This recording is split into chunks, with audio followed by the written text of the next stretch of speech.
We imagine a future, and our imaginings horrify us.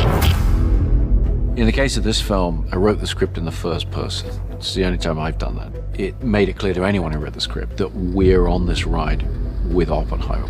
It was very unusual. It took me a minute to actually comprehend. And then I realized, oh, that's a huge responsibility. I don't know if we can be trusted, but I know the Nazis can't. Cillian playing Oppenheimer was the centerpiece of the film, but I knew that he was going to need the most extraordinary ensemble around him. Let's go recruit some scientists. If Chris Nolan calls you and says that he'd like to meet with you, you're like, I don't care what it is. You'd be mad to say no.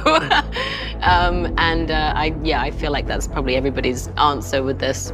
From the second I read the script, I knew that he had a very acute vision, and if he were able to render that vision, that this film would be a masterpiece. All America's industrial might and scientific innovation connected here. Keep everyone there until it's done.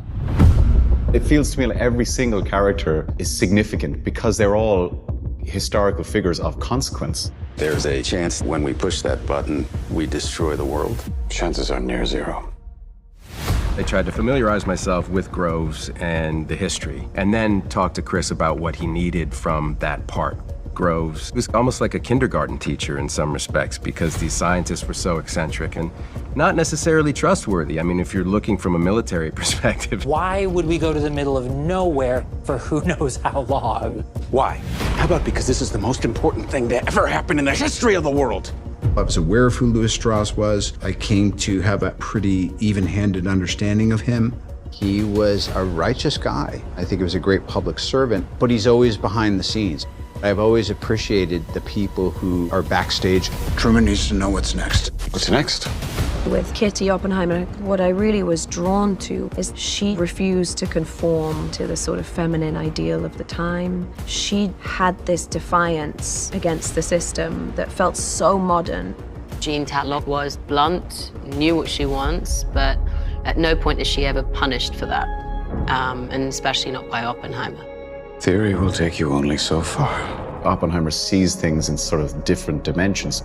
Physicists operate on a completely different level than we do, and I think sometimes it's a burden. So I was really interested in that.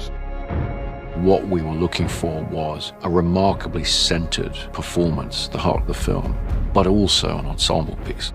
I was there on set every day, surrounded by a team of actors who knew more than I did about what was going on from their point of view. And that's what you're really looking for as a director. It's a profoundly moving and overwhelming experience watching it, because you feel so compelled to watch what's happening with these people and how they're drawn into the biggest of moral dilemmas and what they're wrestling with, all of the characters. With the sound design and the score and the emotionality of it, this is not a film, this is an experience. When I saw it in its finished form, I was kind of like, wow, yeah, that's what we were hoping this could be. The world will remember this day.